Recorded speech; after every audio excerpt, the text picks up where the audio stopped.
사랑하는 주님의 제자들 여러분, 오늘 평상절기 19번째 주일을 맞아 예수 그리스도 안에 있는 충만한 은혜와 축복이 여러분 모두에게 함께 하시기를 기도합니다.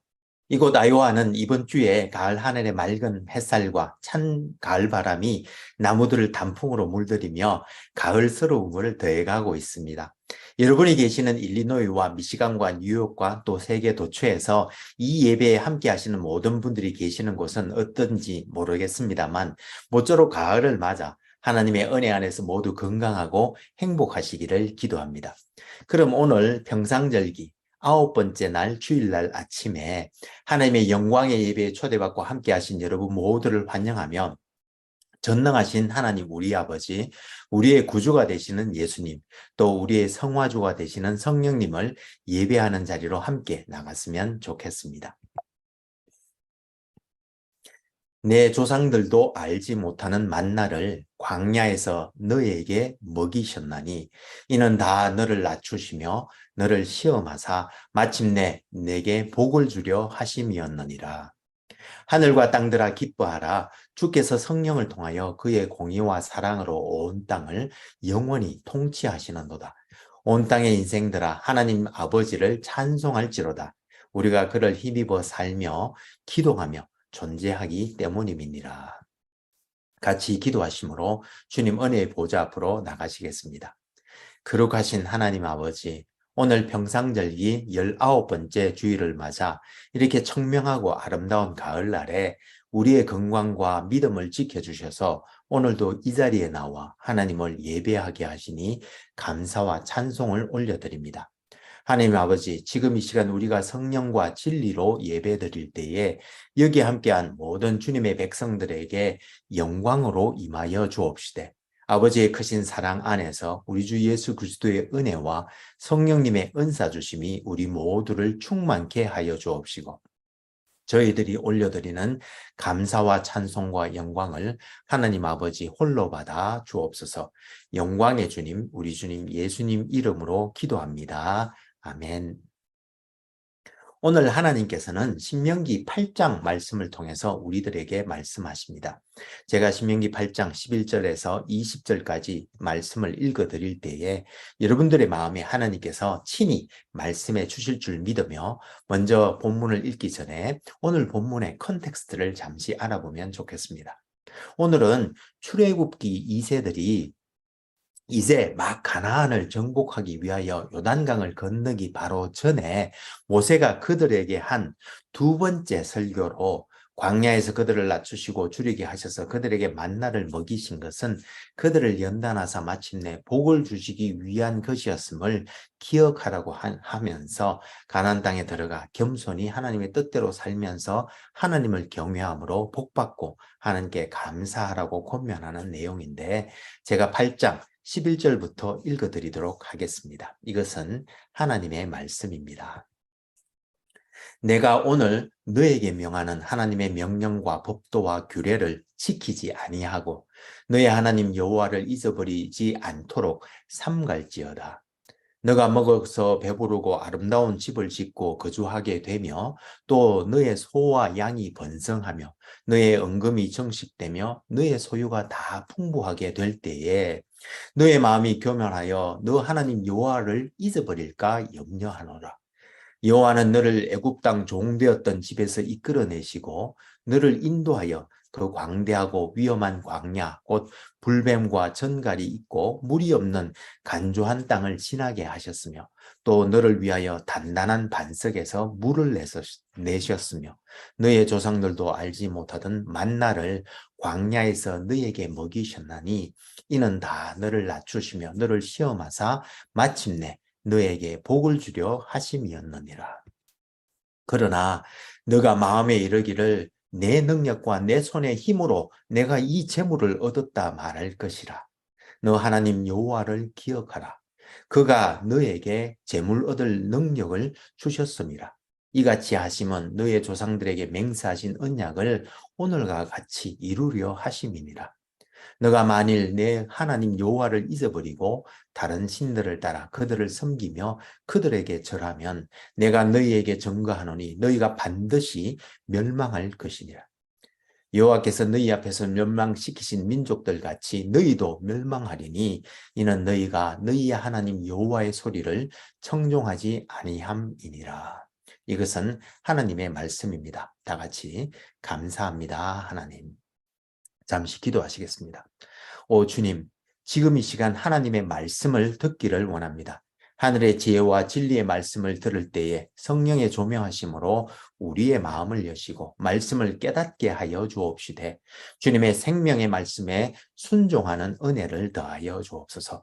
성령을 보내주신 우리 주님 예수님 이름으로 기도합니다. 아멘. 오늘 평상절기 19번째 주일을 맞아 여기에 함께 하신 모든 분들에게 우리 주 예수 그리스도의 은혜와 우리 아버지 하나님의 크신 사랑과 성령님의 은사가 충만하시기를 기도합니다. 오늘은 톨스토이가 쓴 단편소설 사람은 무엇으로 사는가에 대해서 잠시 소개해 드리도록 하겠습니다. 이 소설은 기독교적 인간애와 또 도덕적 자기완성을 주창했던 톨스토이의 사상과 작품 세계를 압축해서 잘 보여주는 작품으로 인간의 내면에는 사랑이 깃들어 있으며 인간은 그 사랑에 의해 살아가는 존재라는 것, 그리고 인간은 자신의 미래를 아는 지혜는 허락되지 않았다는 존재의식을 통해 인간의 미덕과 한계를 분명히 밝히고 있는데 그 줄거리는 다음과 같습니다. 가난한 구두장이 시몬은 어느 추운 날 밤 외출해서 돌아오는 길에 교회 벽에 알몸으로 기대 앉아있는 한 남자를 발견하고 외투를 벗어 그에게 입히고 장화를 신겨 집으로 데리고 왔는데 미하일이라는 그 청년은 그날부터 시몬의 집에서 살면서 구두 만드는 일을 배웠고 그는 일을 금방 배울 뿐만 아니라 솜씨가 뛰어나서 얼마 후에는 이웃 마을에까지 주문이 밀려들 정도로 소문이 자자해져서 시몬은 많은 돈을 벌게 되었습니다. 그런데 미하일은 열심히 일만 할 뿐 외출도 하지 않고 또 음식도 조금밖에 먹지 않았으며 심지어 잘 웃지도 않았는데 그는 6년 동안 시몬의 집에서 살면서 단 3번을 웃었을 뿐이었습니다. 첫 번째는 시몬의 집에 오던 날 시몬의 아내 마트료나가 음식을 내놓았을 때였고, 두 번째는 부자 신사가 장화를 맞추러 왔을 때였으며, 그리고 세 번째는 한 여인이 쌍둥이 자매에게 구두를 맞춰주려고 왔을 때였습니다. 그런데 그 여인이 왔다가 돌아간 날 미하일은 자신이 죄를 지어서 하나님께 벌을 받고 하늘에서 쫓겨 내려온 천사라고 밝히면서 하늘에서 내려올 때 하나님께서는 3가지 질문을 하시면서 그 답을 알게 되는 날 하늘나라로 다시 돌아올 수 있다고 하셨는데 이제 그 3가지 답을 모두 알게 되었고 한 가지씩 그 답을 알 때마다 기뻐서 웃었던 것이라고 하면서 하나님께서 질문하신 3가지는 첫째, 인간의 내면에는 무엇이 있는가? 둘째, 인간에게 허락되지 않은 것은 무엇인가? 그리고 세 번째, 사람은 무엇으로 사는가? 였는데 미하일은 인간 세계로 내려와 알몸으로 차가운 길바닥에서 웅크리고 있던 자신을 시몬과 마트로나가 데려다 대접하는 것을 보고 사람의 마음속에는 하나님께서 심어주신 사랑이 있음을 깨달았고 또 귀족 신사가 가게에 와서 1년을 신어도 끄떡없는 구두를 주문했지만 그가 곧 죽을 것을 알지 못하는 것을 보고는 인간에게는 자기 미래를 보는 지혜가 없음을 알게 되었으며 그리고 마지막으로 엄마를 잃은 아이들을 사랑으로 키우는 부인을 보고는 사람은 사랑으로 산다는 사실을 알게 되었다고 말한 후 미하일은 하나님을 찬양하는 노래를 부르며 등에 다시 돋친 날개를 펼치고는 하늘로 다시 올라갔다는 내용입니다. 이 이야기를 잘 보면 인간의 마음, 즉 양심에는 사랑이라는 하나님의 법이 심겨 있고 그래서 인간은 하나님의 뜻대로 사랑하며 살도록 되어 있지만 그러나 인간은 자기의 미래를 모르기에 늘 겸손한 마음으로 살아야 한다는 교훈을 주는 것 같습니다.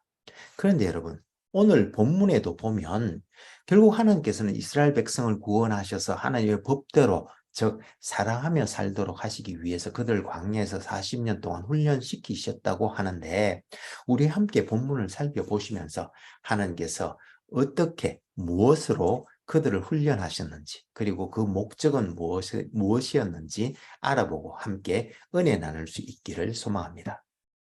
오늘 본문인 신명기 8장은 40년 동안 광야에서 출애굽 1세대들이 이제 다 죽고 출애굽 2세대들이 요단강을 건너 가나안 정복 전쟁을 시작하기 바로 전 그들에게 한 세계의 설교 중 두 번째 설교에 나오는 내용입니다. 먼저 5장에서는 하나님의 모세 언약을 통해 주신 10계명을 그들에게 다시 읽어준 후 6장에서는 들으라 이스라엘아, 우리 하나님 여호와는 오직 유일한 여호와시니 너는 마음을 다하고 뜻을 다하고 힘을 다하여 내 하나님 여호와를 사랑하라고 하면서 이 하나님의 말씀들을 마음에 새기고 자녀들에게도 부지런히 가르치라고 하였는데, 이것을 처음 나오는 단어인 들어라의 히브리어를 따라 쉐마라고 합니다. 그리고 이어진 7장에서 11장까지는 하나님의 계명을 지켜야 하는 이유들에 대해서 설명해 주는데, 7장에서는 여호와께서 이스라엘을 택하신 것은 그들이 큰 민족이기 때문이 아니라 하나님께서 그들을 사랑하셔서 그들의 조상, 즉 아브라함과 이삭과 야곱에게 하신 약속을 신실하게 지키려 하심이었다고 하면서 그들에게 하나님의 법을 지키라고 권하고 있고, 8장에서는 하나님께 순종하지 않은 그들을 40년 동안 광야에서 유랑하도록 하시며 그들을 훈련시키셨던 이유는 하나님께서 그들을 낮추셔서 하나님의 법에 순종하게 하심으로 그들에게 복을 주시기 위한 것이었다고 하면서 하나님의 계명을 지켜 복을 받고 하나님께 감사와 찬송을 올려드리는 삶을 살라고 권면하고 있습니다. 그리고 9장에서 11장까지에서는 그들이 광야에서 10번이나 하나님께 거역하였지만 모세의 중보 기도를 통해서 하나님께서 그들에 대해 참으시고 멸하지 아니하셨던 것이라고 하면서 하나님 여호와를 경외하고 여호와만 섬겨 그의 계명과 규례와 법도를 지켜 행함으로 가나안 땅에서 잘 먹고 잘 살아가라고 권면하고 있습니다. 특히 오늘 본문인 신명기 8장에는 두 부분으로 나누어 볼 수 있는데요. 1절에서 10절까지는 광야 생활을 기억하라고 하면서 광야 생활을 통해 이스라엘 백성들을 낮추시고 시험적 연단하신 것은 결국 그들이 하나님의 명령을 지키게 하시기 위한 것이었는데, 특히 그들을 낮추셔서 줄이는 가운데 하늘로부터 만나를 내려주셔서 그들에게 먹이신 것은 사람이 떡으로만 사는 것이 아니요 여호와의 입에서 나오는 모든 말씀으로 사는 줄을 알게 하려 하신 것이었으며, 또 그들이 40년 동안 광야길을 유랑하였어도 그들의 의복이 헤어지지 아니하였고 또 그들의 발이 부르트지 아니하도록 하나님께서 돌보아 주셨던 것을 기억하여 하나님의 계명과 율례와 법도를 지켜 그의 길을 따르면서 하나님을 경외하여 삶으로 하나님께 주신 아름다운 땅에서 풍요롭게 살면서 하나님을 찬송하라고 권면하였습니다. 그리고 11절에서 20절까지는 약속의 땅인 가나안 땅에 들어가서도 여호와를 잊지 말 것을 당부하면서 만나를 주셔서 그들에게 먹인 것은 그들을 낮추시고 훈련하셔서 마침내 그들에게 복을 주시기 위한 것이었다고 하면서, 만약 가나안 땅에 들어가 부유하게 살면서 하나님께서 재물을 얻을 능력을 주셨음에도 불구하고 자기 재능과 힘으로 재물을 얻었다고 교만해져서 또 하나님을 잊어버리고 그들의 우상들을 섬겨 절하면 반드시 멸망할 것이니 여호와를 잊어버리지 않도록 삼가라고 권면하고 있습니다. 그런데 오늘 이렇게 만나, 하늘에 주신 만나, 또 그 만나를 통해서 훈련하셨다고 하는데 그 만나가 무엇인지에 대해서 한번 알아보았으면 좋겠습니다. 그런데 하나님께서 주신 이 만나는 출애굽기 16장 31절에서 보면 가시 같다라고 하는데요. 가시는 고수풀의 씨, 즉 영어로는 코리앤더 시드라고 하는 씨앗으로 크기는 약 3mm 정도 되는 작은 열매같이 생긴 것입니다. 그런데 이 코리앤더 시드는 실은 가시는 고수풀, 즉 영어로는 이 잎들만 모아놓은 것을 실란트로라고 하기도 합니다. 그래서 이름이 조금 다르죠. 어쨌든 그 모양은 이 만나의 모양은 진주 같고 또 희며 꿀 섞은 과자 같은 맛이 나는 것으로 그들은 갈거나 빻은 후 굽거나 삶아서 과자처럼 만들어 먹었는데, 이 만나는 출애굽기 16장에 보면 이스라엘 백성이 이제 홍해를 건너서 애굽에서 나온 후 둘째 달 15일에 엘림과 시내산 사이 신 광야에 이르러서 먹을 양식이 떨어져 이제 불평하기 시작했을 때, 하나님께서 밤에 이슬이 내릴 때 하늘에서 내려주신 것으로 아침에 해가 떠서 만나가 말라버리기 전에 거두도록 하였던 것입니다. 그런데 평일에는 한 사람이 구약시대의 하루분의 양식인 한 오멜, 즉 약 2.2리터 정도, 혹은 한국으로는 한 돼 정도의 만나를 거두도록 하였으며, 하나님을 믿지 못하고 다음날 혹 만나가 내리지 않을까 걱정해서 더 많이 거둔 후에 다음날까지 남겨두면 벌레가 생기고 냄새가 나서 먹지를 못하였습니다. 그런데 일을 할 수 없는 안식일 날, 하루 전날에는 하나님께서 한 사람당 2오멜, 즉 이틀분의 만나를 거두라고 명령하셨는데, 신기하게도 이때는 만나를 이틀 동안 두어도 아무런 문제가 발생하지 않았습니다. 이렇게 똑같은 만나라도 하나님의 명령에 따라 주중에는 하루 분량만, 또 안식일이 낀 주말에는 이틀 분량을 거두도록 말씀하셨고, 이 하나님의 명령을 순종하여 지키는 과정에서 그들이 하나님의 크심을 알고 또 그를 경외하도록 하나님께서는 그들을 훈련시키셨던 것입니다. 그리고 더 이상한 것은요, 또 하나님께서 이 만나 한 오멜을 항아리에 담아서 법궤 안에 넣어 보관하게 하셨는데, 그것을 대대로 간수하라고까지 명하셨습니다. 이와 같이 만나가 어떤 때는 하루, 어떤 때는 이틀, 그리고 어떤 때는 영원히 변하지 않는 것을 보면서 그들이 순종하게 하셨는데, 그래서 순종은 이와 같이 우리의 생각으로는 이해가 되지 않지만 하나님의 말씀에 의존하여 하나님의 말씀대로 따르는 것을 순종이라고 하는 것입니다. 또 우리는 이 만나 훈련을 통해서 매일 평일날 거두어 먹는 만나는 우리가 영적 양식을 위하여 매일매일 하나님 말씀을 읽고 묵상하여 먹어야 하는 것을 의미하며, 또 그 전날 거둔 것은 그 다음날 벌레가 생기고 냄새가 나기에 매일매일 그날 주시는 말씀의 만나를 먹어야 한다는 것을 알 수 있습니다. 그리고 안식일 전날 이틀분의 만나를 거두게 하신 것은 주일날 주시는 하나님의 말씀을 의미하며, 또 법궤 안에 보관된 만나 한 오멜은 거룩하고 영원한 부활체를 입으신 예수님의 부활의 몸을 상징하는 바, 우리가 계속 먹고 있는 성찬의 떡으로 이해할 수 있겠습니다.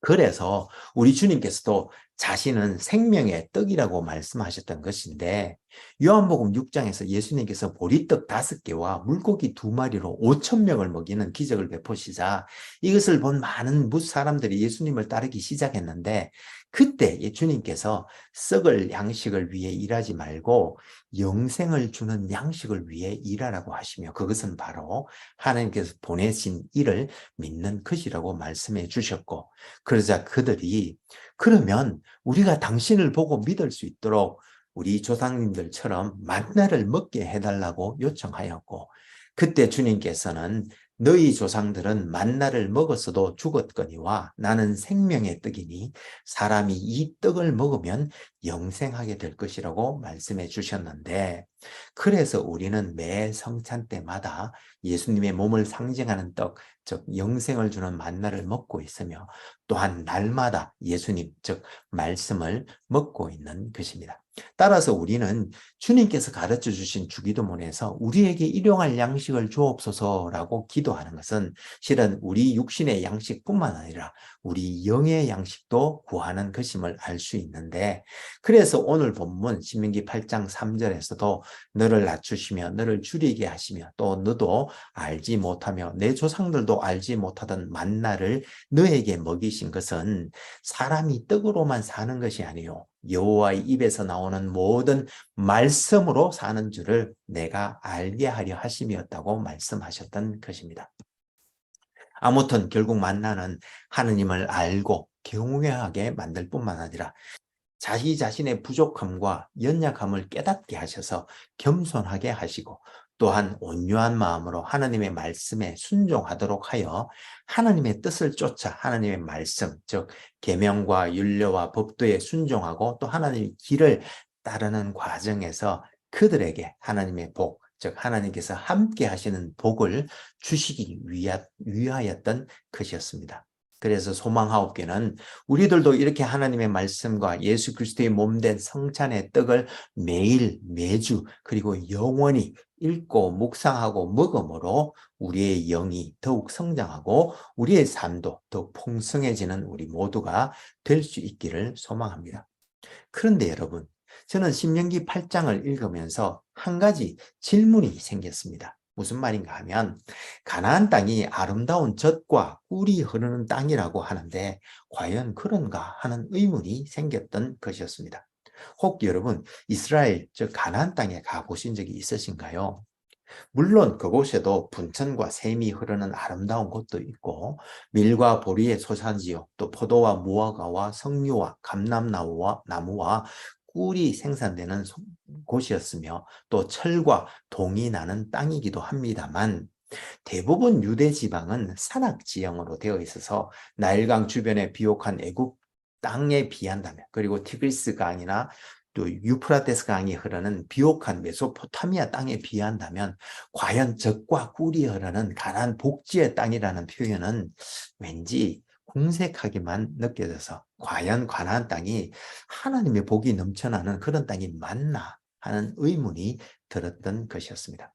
그리고 심지어 11장에서 모세도 그 땅은 물이 풍부한 애국과는 달리 산과 골짜기가 있어서 하늘에서 내리는 비를 흡수하는 땅이라고 말하고 있기에 땅 그 자체로만 보면 아주 비옥하고 천년자원이 많은 그런 땅은 아닌 것 같은데 왜 하나님께서는 그곳을 젖과 꿀이 흐르는 땅이라고 말씀하셨던 것일까요? 예, 그것은 바로 그곳은 하나님께서 돌보시는 땅이기 때문인데 이스라엘 백성들이 하나님의 명령을 청종하고 하나님을 사랑하여 마음을 다하고 뜻을 다하여 섬기면 하나님께서는 그 땅을 돌보셔서 연초부터 연말까지 하나님 여호와의 눈이 항상 그 위에 있으면서 이른 비와 늦은 비를 적당한 때에 내려주심으로 그들이 곡식과 포도주와 기름을 얻게 하시고 또 그들의 가축들을 위하여는 들에서 풀이 나게 하심으로 그들과 그들의 가축들이 먹고 배부를 수 있도록 해주시는 그런 땅이기 때문이었습니다. 결국 가나안 땅은 그런 면에서 물질적으로 풍요롭고 자원이 많은 그런 땅이보다는 하나님의 뜻대로 사는 백성들이 있기에 하나님의 임재와 또 돌보심이 있는 곳, 바로 그곳이 가나안 복지의 땅임을 알 수 있는 것입니다. 그래서 루스 할리 발튼은 그녀의 책 Strengthening the Soul of Your Leadership에서 모세에게 있어서 그 약속의 땅, 즉 가나안 땅은 바로 하나님의 임재였다고 말한 것이었는데 그런 의미에서 신명기 34장 10절에서 모세는 여호와께서 대면하여 아시던 자라고 말했던 것처럼 비록 모세는 가나안 땅에는 들어가지 못했지만 미대한 광야 떨기나무 아래에서 하나님을 만난 이후로 늘 회막에서 하나님을 대면하여 만나 뵈면서 하나님의 임재 안에 거하면서 살았기에 비록 몸은 광야에서 유령하다가 결국 가나안 땅에 들어가지 못했지만 실은 그는 이미 약속의 땅에 들어가 살고 있었던 것이었습니다. 사랑하는 여러분, 여러분들이 들어가 살고 싶은 가나안 땅은 어디이고 또 어떤 곳인가요? 물질적으로 풍족하고 심신이 평안하게 살 수 있는 곳, 그런 곳인가요? 그런 곳이 여러분들이 원하시는 가나안 복지의 땅인가요? 저는 여러분들이 모두 그런 풍족하고 평안한 삶을 살 수 있기를 소망합니다. 그러나 그러한 풍족함과 평강은 바로 하나님의 임재로 말미암은 것이기를 더욱 소망합니다. 그래서 우리 주 예수 그리스도의 은혜로 말미암아 여러분들의 마음 한가운데 늘 하나님을 주인으로 모시고 살면서 그가 주시는 생명과 그 꼴의 풍성함과 영원한 평화를 누리는 우리 모두가 되기를 기도합니다. 그럼 같이 기도하시면 좋겠습니다. 신실하신 하나님 아버지, 오늘 우리는 하나님께서 이스라엘 백성들을 광야에서 만나를 통해서 훈련하신 것은 그들로 하나님을 알고 경외하게 하심으로 그들이 자기 자신의 부족함과 연약함을 깨닫게 하셔서 겸손하게 하시고 또한 온유한 마음으로 하나님의 뜻을 쫓아 하나님의 말씀, 즉 계명과 율례와 법도에 순종하게 하심으로 마침내 그들에게 복, 즉 하나님께서 함께 하시는 복을 주시기 위한 것이었음을 알게 되었습니다. 오 주님, 이 시간 간절히 기도하옵기는 지금 여기 이 예배에 함께한 우리들 모두에게도 하늘의 만나, 영원한 생명의 양식이신 예수님을 주셔서 우리가 주님의 온유와 겸손을 배워 하나님의 뜻대로 살며 하나님의 임재와 하나님의 은혜의 풍성함과 영원한 하나님 나라의 평강을 누리면서 하나님께 영광과 감사와 찬송을 올려드리는 우리 모두가 되게 하여 주옵소서. 우리에게 영원한 생명이 되시는 우리 주님 예수님 이름으로 기도합니다. 아멘. 이제는 하나님의 임재 안에서 그의 계명을 지켜 하나님의 뜻대로 살면서 하나님의 복을 받아 하나님께 감사와 찬송과 영광을 올려드리기로 다짐하는 하나님의 거룩한 백성들 위에 우리 주 예수 그리스도의 놀라운 은혜와 하나님 우리 아버지의 크신 사랑과 우리 안에 내주하시며 우리에게 은사와 능력 주시는 성령님의 은혜 주심과 교통 교제케 하심이 이제로부터 영원히 함께 하옵시기를 간절히 축원하옵나이다. 아멘. 감사합니다, 여러분. 오늘 평상절기 19번째 주일날 아침에 하나님의 크신 사랑과 우리 주 예수 그리스도의 은혜와 성령님의 은사가 차고 넘치는 복된 날 되시기를 소망하며 모쪼록 건강하고 행복한 한 주 보내시기를 기도합니다. 혹 여러분들 중에 저희 주님의 제자들 교회를 도우시기를 원하시는 분은 페이팔 계정 info@churchbeyondborders.com으로 헌금해 주시거나 혹은 책을 보내실 분은 Church Beyond Borders 앞으로 책을 쓰셔서 교회 주소 3626 Ontario Street, Ames, Iowa 50014로 보내주시면 감사하겠습니다. 그럼 다음 주에 다시 은혜로 만나 뵙겠습니다. 사랑합니다. 감사합니다. 축복합니다. 바이.